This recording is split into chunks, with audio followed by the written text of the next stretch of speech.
Good afternoon. I call to order the January 30th, 2024 regular meeting of the Minneapolis Heritage Preservation Commission. For the record, my name is Barbara Howard, and I serve as chair of the commission. Just a reminder to please silence your cell phones and any other electronic devices and speak clearly into the microphone when speaking at the dais or giving testimony. And commissioners, I've been told we need to speak closely to our microphones. Would the clerk please call the roll so that we may verify the presence of a quorum? Commissioner Bjornberg. Present. Booty. Present. Chair Howard. Present. Maston. Present. Malblum is absent. Nystrom. Present. Vice Chair Sandbolt is absent. Vander Eyck. Here. Sorry. There are 6 members present. Let the record reflect we do have quorum and that Commissioners Melblom and Sandoval both provided proper notice that they have conflicts this afternoon. Their absences are excused. Our first order of business is to adopt an agenda for this meeting. We'll work from the agendas that are available over by the clerk. We'll go through the agenda and sort out any items to be withdrawn, items to be continued to a future meeting, items to be discussed, and which items we put on a consent agenda to be approved as recommended by staff and without further discussion. Item number 4, 321 2nd Avenue North, Ward 7, formerly Ward 3. This application is for a certificate of appropriateness. Item number 4 will be on consent unless someone wants to speak in opposition to or modify the staff recommendation. Item number 5 is to approve the 2024 HPC calendar, and that item will be discussed as new business without a public hearing. So the proposed agenda, the consent agenda, will include item number 4, 321 2nd Avenue North, Ward 7. That was formerly Ward 3. Is there any opposition from commissioners to the staff recommendations for this item? Is there anyone in the public that wishes to speak in opposition to the recommendations on this item? Hearing no opposition to placing that item on consent, we'll approve the consent item in one motion at the start of the meeting. Item number 5, adoption of the 2024 HPC calendar, will be discussed and adopted without a public hearing. Commissioners may have a motion to approve the proposed agenda. Nystrom so moves. Thank you, Commissioner Nystrom. Is there a second? Booty seconds. Thank you, Commissioner Booty. Any discussion? Hearing none, all in favor say aye. Aye. Those opposed say nay. Any abstentions? The agenda is approved. Our next order of business will be to approve the minutes from the December 12th, 2023 meeting. May I have a motion to approve those minutes? Maston so moves. Thank you, Commissioner Maston. Is there a second? Bjornberg seconds. Thank you, Commissioner Bjornberg. Any discussion? Seeing none, all in favor say aye. Aye. Aye. Those opposed say nay. Any abstentions? Nystrom abstains. Booty abstains. Thank you both. Those minutes are approved. Before I open the hearing to public comments, let me summarize the process for conducting public hearings. First, we'll act on the consent agenda we just set. Once that item is approved, the commission is done with that item, and applicants may contact the planning staff tomorrow for next steps. Then we will move to the other items in order. So I will now open the public hearing on the consent agenda item. As a reminder, that's item number 4, 321 2nd Avenue North, Ward 7. That was formerly Ward 3. Again, do any commissioners oppose the staff recommendation for these items? Seeing none, are there any members of the public who oppose the staff recommendations for that item? Seeing none, I will now close the public hearing on that consent agenda item. May I have a motion to approve the staff findings and recommendation? Nystrom so moves. Thank you, Commissioner Nystrom. Is there a second? Booty seconds. Thank you, Commissioner Booty. Any discussion? Seeing none, all in favor say aye. Aye. Those opposed say nay. Any abstentions? That item is approved as recommended by staff on the agenda. Applicants may contact planning staff about next steps. We'll move on to item number 5, the 2024 HPC calendar. We don't really have a staff memo for this. Ken did say that he would answer any questions if we have any questions. Annie, did you have something to add?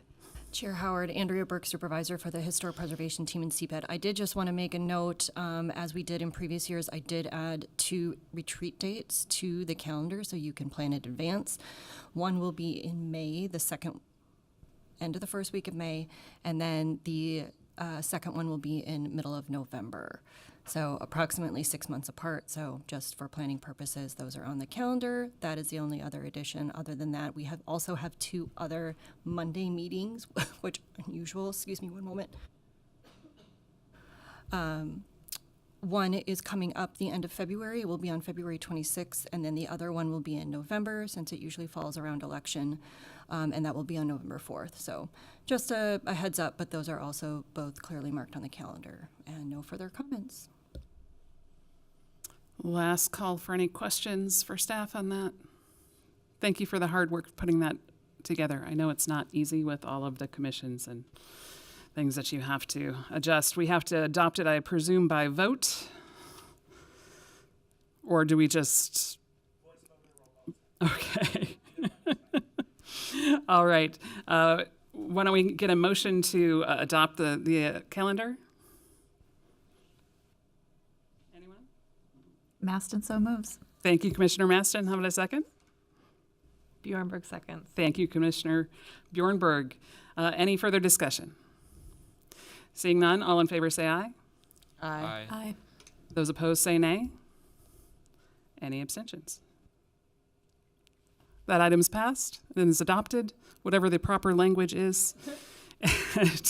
And that concludes our discussion items. So we'll move on to announcements. So I'll start with staff. Does staff have any announcements or commission business to discuss? Chair Howard, thank you.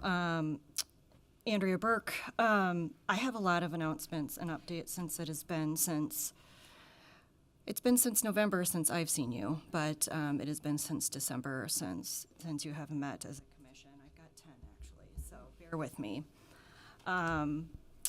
First of all, we will be appointing 4 new commissioners, provided everything gets adopted at council. It was adopted at, or maybe it was, it was adopted at council. It has a few more steps to go. But they were accepted at the Biz Committee. Our 4 new commissioners, I'm hoping to seat by February 13th meeting for HPC. 2 of them I see are actually in the audience tonight. Thank you for coming. But they are Carol Merrill. Carol's here tonight. Toshi Karato. Toshi is here tonight. Travis Hare, or her. And then Kelly Fisher. So those 4 new commissioners, I am providing training later this week and orientation, and then hoping to seat 4, if not possibly just 3. I think one of them has a conflict on the 13th meeting, but soon. And so with that, we will be a fully seated commission again. Hooray. Yay. With that, because we are seating 4, we also saying goodbye to 2 commissioners today. Thank you, Commissioner Nystrom and Commissioner Vander Eyck. Commissioner Nystrom, I know you started in 2021 during the pandemic, so we were virtual, and that was an experience that we all learned. I think we had fine-tuned it by that point, so thank you so much for all of your attendance and meetings and comments on these Tuesday nights. And then also Claire Vander Eyck, Commissioner Vander Eyck, who I was looking back, I think you started in 2018. Is that right?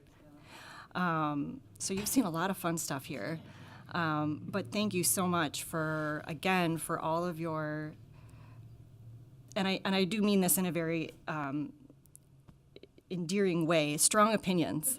I think I like having those on the commission. Seen also a lot of interesting projects and designations that have come through. So thank you for your attendance. Thank you for your participation. And both of you, thank you for your service. And we will miss you. Stay in touch. You're always welcome to come back when we have openings. But thank you also for making it tonight so we have quorum, so we can meet. For number 3 for my updates, jury for the preservation awards, I did send out an email to all of the commissioners, but with that I also want to make a a public announcement that every year the preservation awards for Minneapolis are being put on. They will again be the middle of March this year, with a jury for awards taking place, excuse me, third week of February.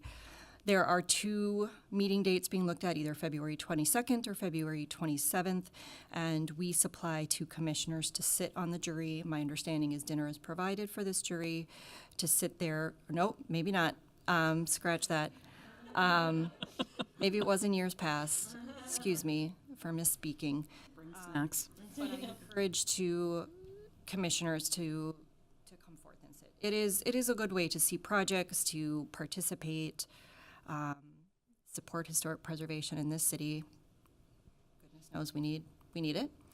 And so I will send a follow-up, but if you are interested, please email Rob. He is the one who is coordinating that effort. Elections for new seats, usually every January. It's supposed to be in January, but oftentimes due to the timing to get new commissioners seated, it ends up happening often in late winter, early spring. Elections for new seats such as chair, vice chair, and secretary. I'm interested in holding off on those until we can get our 4 new commissioners seated, get 1 meeting under their belt. And then I would say look to taking nominations at the February 26th meeting for new seats. Another appointment, St. Anthony Fall Heritage Board. I'm on number 5 now. Every year, David Stevens of the Mill City Museum requests that an HPC commissioner be appointed to sit on the St. Anthony Falls Heritage Board or participate. These past, how many years, Claire? 4 years. Commissioner Vander Eyck has volunteered to sit on this board. They meet quarterly and hear, different applications. They hear different topics.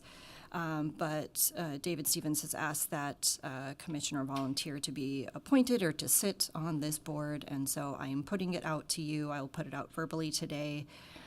If anybody would like to volunteer today, I know we have 2 commissioners that are stepping down, and we have 4 more that are coming at our next meeting, so it's not entirely balanced, but please let me know. I know he did just reach out again yesterday asking me, and I said, well, unfortunately, the reason I haven't is because we haven't met as a group since December. But please consider that position. 6, new HPC website. As a result of Aaron's work with some help from me, as well as our fantastic IT department, we finally have a new historic preservation website for the city of Minneapolis. Hooray. I mean, double hooray, because it needed a lot of help. We had a lot of broken links, and it was reorganized. Some pretty pictures were added. And with the thought of helping residents and constituents, citizens, all of the above, try and find some of our applications, what we do, and try to explain what we do in more layperson terms. So I encourage you to check it out. There's a lot of very simple processes that are outlined there. We also have a really cool, very excited about this, standards, the 10 standards from the Secretary of the Interior with a side-by-side, I call it a translation of sorts, into plain language to help the general public try and understand those 10 standards, since the language cannot necessarily be changed, but it can be hard to understand. So I encourage you to check it out. CLG grants, number 7. Bear with me. The three most exciting ones are coming up right after this. CLG grants. We are currently in process to get started with our current CLG grant for 2024, which is a resurvey of the 5th Street Southeast Historic District to get more up-to-date historic narrative, research, survey, and contributing and non-contributing list for that district. That is going to get started very soon here. And then we also put in a pre-application to the State Historic Preservation Office for a resurvey of Milwaukee Avenue for next year to bring that study into the 21st century. So that is what's coming up. Okay, more exciting things. Actually, all of that was exciting. I shouldn't say that. Number 8, Legacy Grant Award. I'm not sure, I don't think you know this yet, but our group was awarded a legacy grant in the amount of $67,500 to write an African American historic and cultural context. This was a result of the hard work of Aaron Kay to put together this grant application to the Legacy Grant Program for a large grant to do this part 2 of this work that we started or set out to start back in 2020. That was just accepted, or the money was just accepted into the budget just a few hours ago at the Biz Committee, so it is making its way through the process. But we have 18 months to complete this work and are hoping to get started on it very soon. More updates to come. We are still ironing out some of the details, but that is a huge accomplishment, and on behalf of our team and definitely for Aaron. So, and I would say the program in general. Also at the Biz Committee today, we had 2 appeals. The first one, these were both projects that were heard, one back in November 28th and the other was on December 12th. The first appeal was the Hinkle House at 619 10th Street South. The applicants appealed to strike the first 2 conditions that were modified by the HPC at that meeting, and they were granted that appeal. So essentially, what it means is that the work that was already completed can stay without any further changes.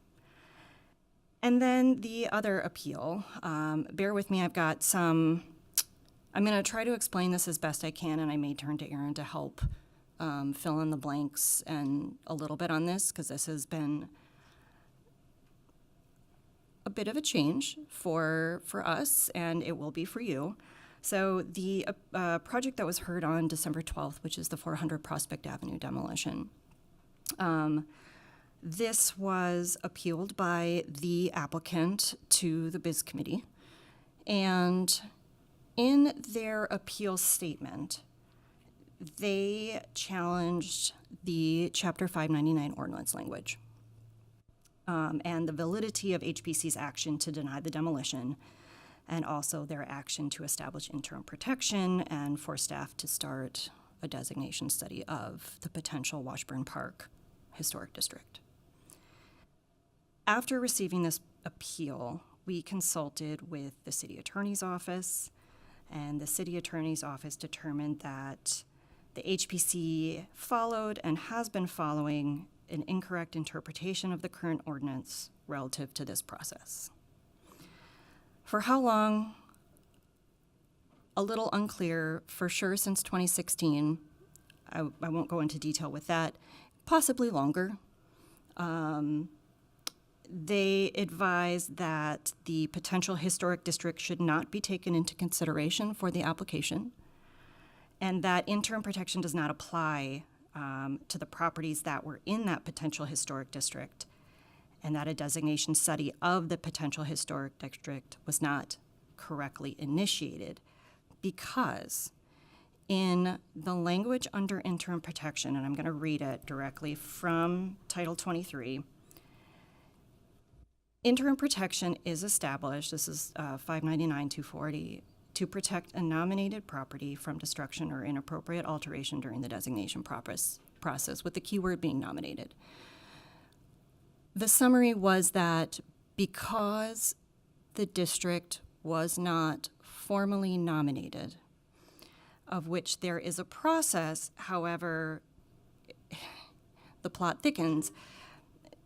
With that, essentially the language directs you back to Chapter 599-230, which is a commission decision on nomination, which actually gives the process for how to do a nomination.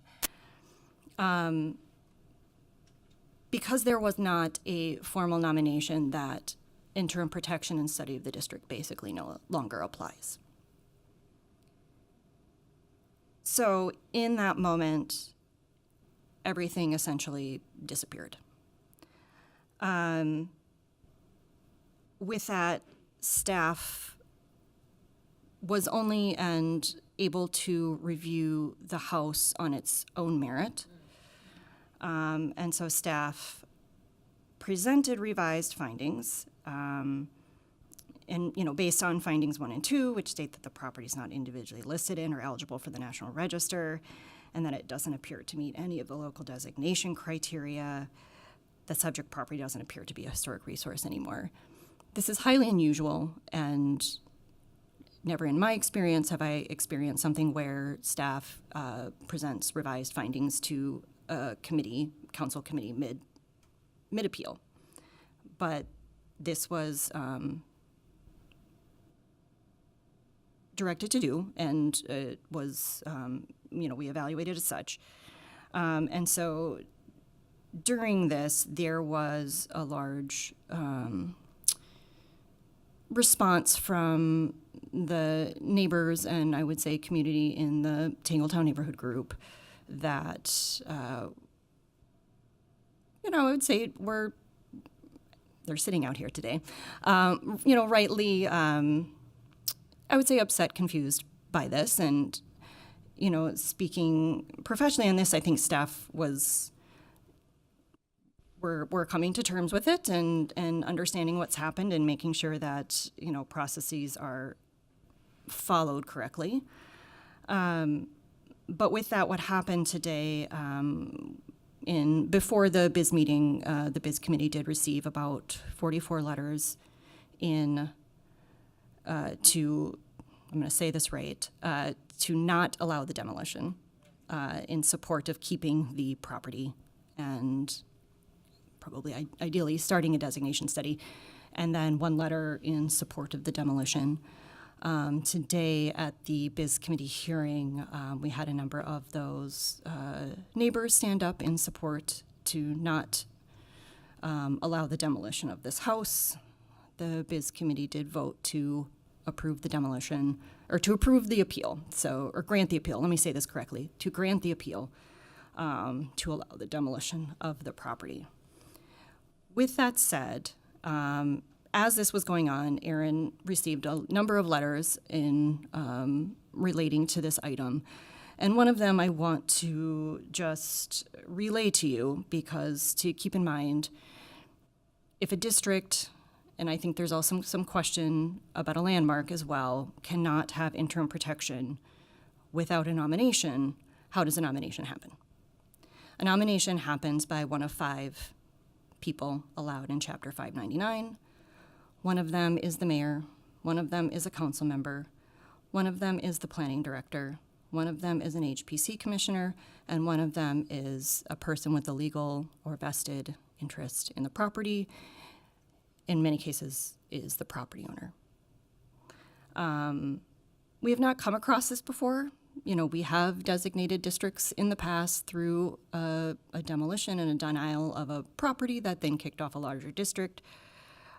I'm not going to go into past things and hash them out right now just to be able to follow this, but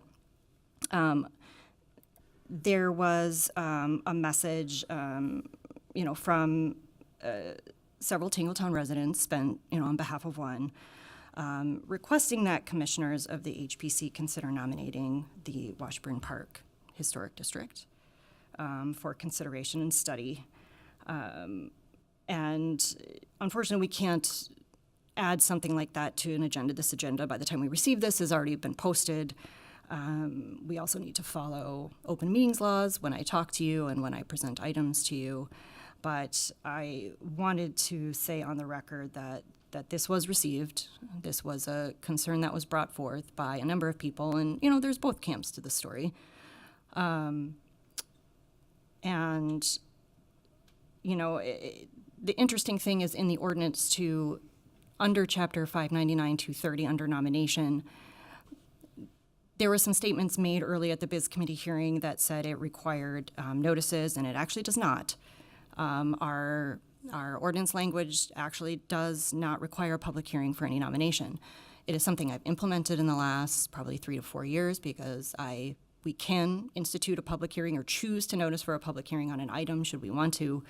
And I do feel that having a public hearing for a nomination of a property or a group of properties is really in the best interest to allow anybody the chance to give testimony and to give their opinion on it. I think that it is something staff has struggled with for a while, excuse me. in that, how do we notice for a larger group if, for example, a single property kicked off a study, as it has in the past? We had done it in previous instances, but I'm going to pause there for a moment because it is a lot that I just said. And actually, I'm going to turn to Erin if she wants to add anything, because I'm sure I missed a lot in that explanation. Okay, she said no. Questions? Excuse Commissioner me. One more Vander. thing to say about nominations. Just for the purposes of how they're done, there is a form that is filled out, and we implement this for anybody who requests one, whether it's a property owner, whether it's a council member, whether it's a mayor, whether it's a planning director. There is a form to fill out where information needs to be put in there, and then a staff member is assigned, and then we bring it through. We would notice for it according to the rules in the ordinance, and schedule a hearing and allow everybody to be invited to speak their piece on it. Thank you. Am I following you correctly that any property that we have right now that is not currently designated or under nomination but has been surveyed to be potentially eligible is no longer under protection? Say it one more time, Commissioner So Vander. a property that is not designated and is not under a nomination process right now, but is identified in a survey as a potential historic resource, does not have any protections anymore under this Correct. current guidance. Based on my understanding of what we have learned so far, I will confess we still have a lot of questions, but that is my current understanding of it. Can I add on to Yeah, that question? please. That's both districts and individual. Districts for sure. Individual, I think we are still ironing out the details on that, and we still have some questions on it, but I would say based on what we've been told, that would be my assumption. Okay. Commissioner Van Der Eyck, you had more. Yeah. So how does a potentially eligible National Register property play into this, or does it not, since landmarks and National Register eligibility are separate, and I know that, but is there any triggering back and forth? It's separate. Yeah. Interesting you mentioned that, because we are working through something like that right now in a situation. When it comes to potentially eligible National Register, it too is not. It would have to be nominated, Yeah. and that's kind of the bottom line that we have been told, formally nominated I'm going to follow up on you on the again. local way. Yeah, please do. But National Register listed would still have protection because of state statute under Correct. Historic Sites Act. Yep, If it's and then already listed on also the register. EAWs, Yeah. mandatory EAWs, so that if something is in a National Register listed district, or it has been determined contributing to a district, or it's a National Register landmark of anything National Register official, a mandatory an EAW is required unless it is going through a Section 106 process, being heard before a local preservation commission, or has been determined by the SHPO or in the study to be non-contributing to such a district. And an EAW is a large endeavor, so it is something not to be taken lightly. I got more. Okay, so remind me, and I should know this, but I apologize, I don't. Do we have any active nominations in process right now? No. So at this moment, the only thing that has any protections under our purview is things that have already been designated, but given this current guidance. That is correct. And it seems likely that some of our designation studies that were kicked off by denials of demo permits, does that put our districts into question? I don't know.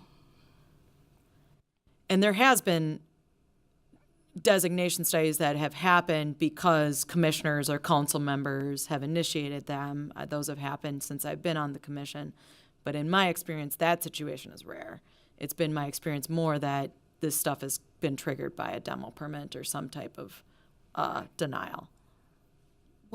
Digging down a little deeper into what I was explaining, as we were looking into this, there was some language in a part of the ordinance that, for whatever reason, was struck in 2016. That could have been a lead-in to how this process went underway, I see. from denying a demolition of a property to kicking off interim protection and study of a district. That could have allowed the commission and staff the ability to do that. Now this has all happened very recently, and so we're still, getting up to speed with everything that's going on, and still carrying applications through, excuse me. Something I'm interested in looking into is more of how many of the districts, because in my experience, I actually started with the city back in 2002, took a very long hiatus, but there were demolitions that kicked off districts back in 2002 and 2003. Now, do I know for sure whether or not a nomination of that district came forward before that district had interim protection put on and a study? I don't know at this point in time. I'd have to go back through the record and confirm that. But we've had a number of districts. Now, is it possible that this practice has been going on since the large ordinance rewrite in 2021 or 2001? It's possible. Or have nominations always come before districts up until 2016? I just don't have the data or the facts yet to be able to respond on that. But to try and reiterate, and trust me, this has taken us many, many times to wrap our head around and make sure we are, communicating it accurately, is that unless a district for sure, but in my reading of it, very likely a landmark as well, unless a nomination is carried forth and actually nominated by one of those 5 people allowed in the ordinance, interim protection and a study cannot happen. But where this comes into question with the denial of the demo, we still have a lot of questions. I'll just be honest, as I'm sure you do too, that we just need to get some clarity and Well, and perhaps this is another question that you don't have an answer to, but that you're looking into. But I'm just all the stuff that's coming up in my head. I think the timeline of all this is going to be vital for the commission and obviously you guys and council members, to be honest, to follow. So it's like, when does the interim protection get triggered? Like, is it like does it get triggered as soon as I pull the form down? Is it a submission and then it's triggered? And how are property owners notified of that? And how, it's, well, that sounds challenging. And that is quite a change. Obviously. And so I think the last question I have is more specific to this application specifically. I am disappointed to hear this, especially about this application. I think that this is, really unfortunate. I think this is potentially incentivizing individuals to let a building deteriorate in order to make a case to demolish it. And in this particular area specifically, I think that it's really disappointing. Doesn't sound like we had all the information, and so maybe some other conversations could have happened had we known some of this guidance earlier. But regardless, that is what it is. I guess my question is specific to this particular application. Is there any recourse to still deny the demo, or is at this point the next step, I assume, is the council, or is the biz committee? And then the council would have to ratify the approval, or overturning, and then at that point they can bring forth the demo whenever they want. So what usually happens is the Business Housing and Zoning Committee hears the appeals on a quasi-judicial basis from the HPC. And anybody who disagrees with the decision of the HPC can come forth and submit an appeal, gets heard by the biz committee, and the biz committee can make their decision. Their decision then is forwarded on to the council for a final vote. Sure. And then from there, the proper process is it's signed by the mayor and then needs to be published in Finance and Commerce before any decision is final and before a permit can be issued. You know, that said, I can't speak to what the committee has decided. You know, it has been decided. It was decided just a few hours ago. You know, and at this point, I'm going to cough one moment. You know, staff is pretty much hands off when it comes to that. Yep. Yeah. So basically, one of the 5 parties, where it stands right now, is one of the 5 parties would have to get in there, get a nomination going, somehow meet the standard that we don't have a full clarity on yet, in order to have interim protections. And the nomination would ideally be for the Washburn Fair Oaks, or that like entire district, not just for the building, because it sounds like the determination was that the building individually was likely not eligible for landmark designation. So I would say the commission, so any one of you, and I'm just going to speak in very plain terms of facts here, since I don't want to just, as staff and due to the sensitivity of this, I don't want to lead anybody in a certain way, and that's not really my job, other than when we, you know, present recommendations before you. And just to state that when we did issue that recommendation on the December 12th meeting item, we gave it with our professional opinion and what we had been doing for years that had not questioned that. And we believed that what we were doing was correct. And so it is, you know, new information is presented all the time. You know, language is challenged and new decisions can be rendered all the time. That is not unheard of. Your rights as a commissioner do involve nominating properties for local designation. You can nominate landmarks or you can nominate districts. And you can also choose what boundaries you want to choose for a district, provided you have some justification for it. Now, the purpose of these surveys is that, you know, since the 1980s, the city has systematically surveyed every geographical area of the survey. They've hired consultants and who've driven every street in the city, done research, made recommendations based on their professional experience, education, and training to recommend areas that could meet some of the criteria, have something going on, have some significance. And staff has generally taken those, bringing them forward as these are areas that have been studied. We have a professional opinion out there that says there is something happening here. Yep. Here is the research behind it. Here is our professional opinion about X. We can choose to bring those forward, choose not to bring them forward, excuse me. I'm not going to go into much kind of how staff has handled it, but you as commissioners can choose to take those boundaries for districts or that information as a landmark. I mean, we have council members who choose to bring forth nominations of districts and or landmarks. I've not seen one by a mayor, at least in my recent term. I've not seen one by a planning director in my recent term. I'm just speaking facts here. I honestly can't remember the last one that a commissioner brought through, but those are enlisted in your powers and duties under the ordinance.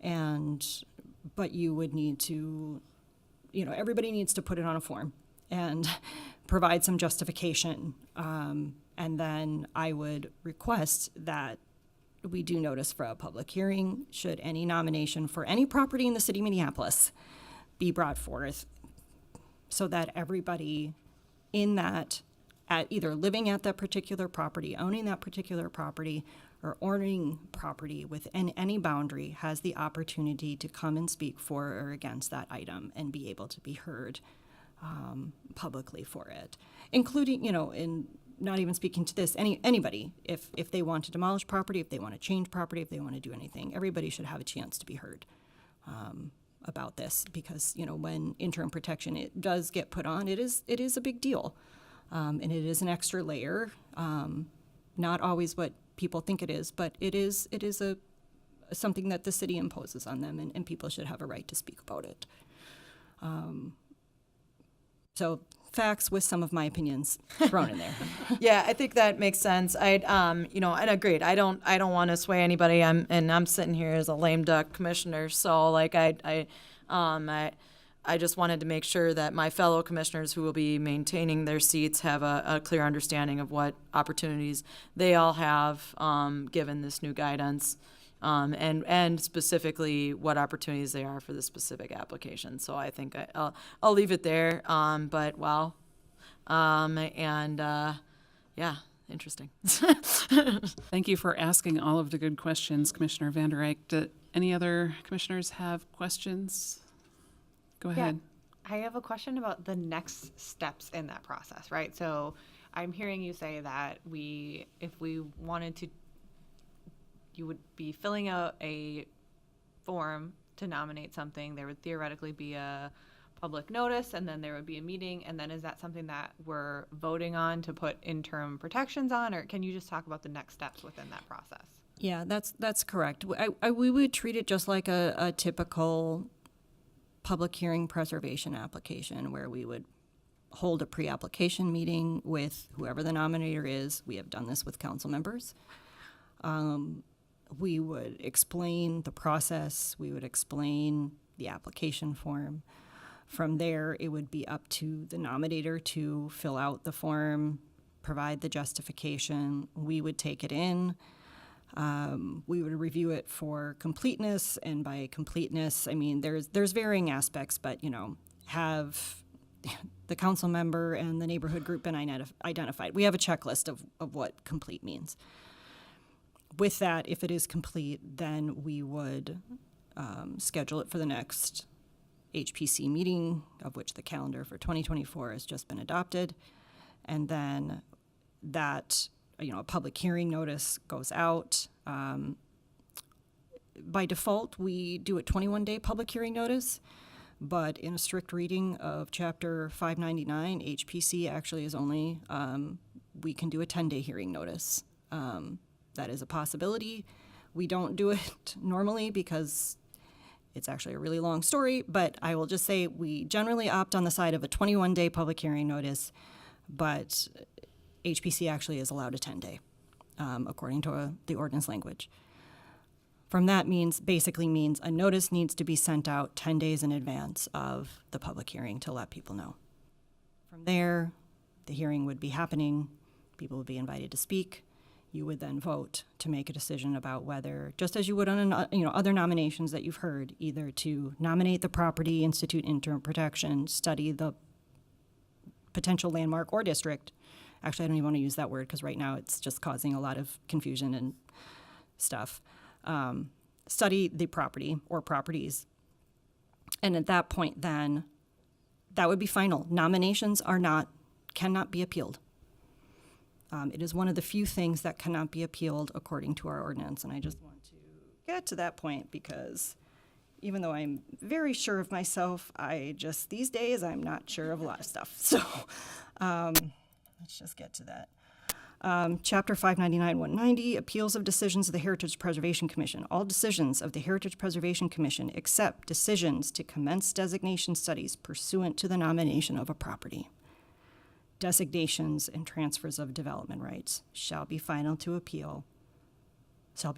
subject to appeal to the City Council and the right of the subsequent judicial review. So, that is that.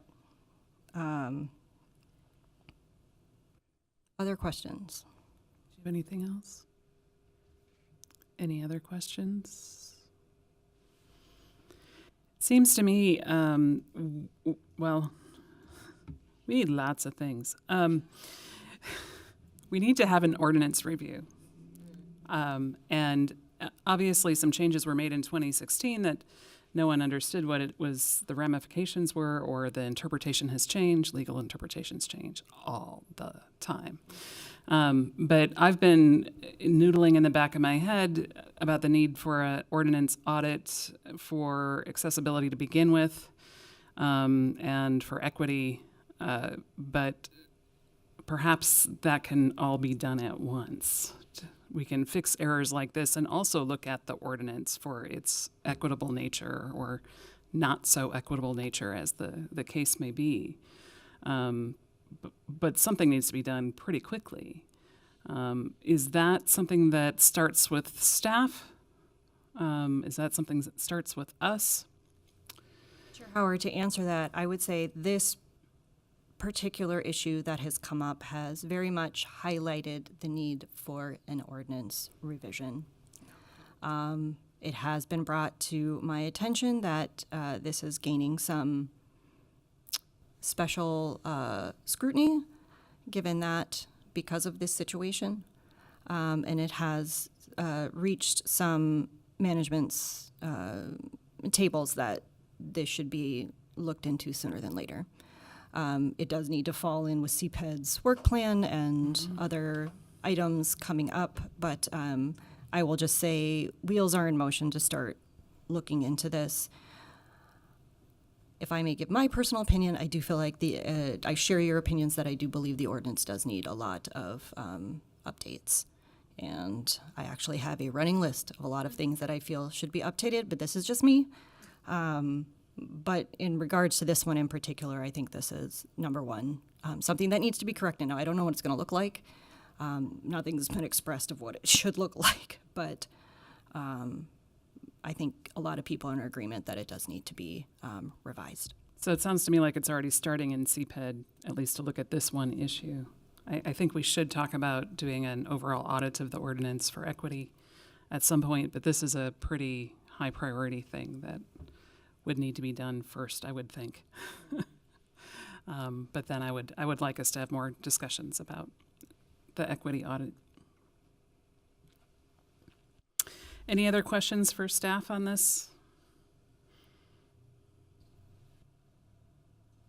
Okay. Any other announcements? I have reached the end of my 10 items. Thank you. You left the For hearing biggest me. for last. All right. Commissioners, do you have any other business to discuss? Announcements to make? I want to thank our two departing commissioners one more time for all of your time and effort and wonderful comments. You both have always contributed wonderful comments, and I appreciate that. And you always can tell when I'm searching for someone to speak, and I appreciate that as well. So thank you for all of your time. I want to give you a round of applause. We will miss you, and hopefully you will come back at some point. I may no longer be here, but since we started around the same time, didn't we? Yeah. With that, we've completed all items on the agenda for this meeting. I'll ask members and staff once more if there are any matters to come before the meeting. There being no other business to come before this meeting, and without objection, I will declare the meeting adjourned. The next regular meeting of the Heritage Preservation Commission is Tuesday, February 13th, 2024. Thank you all.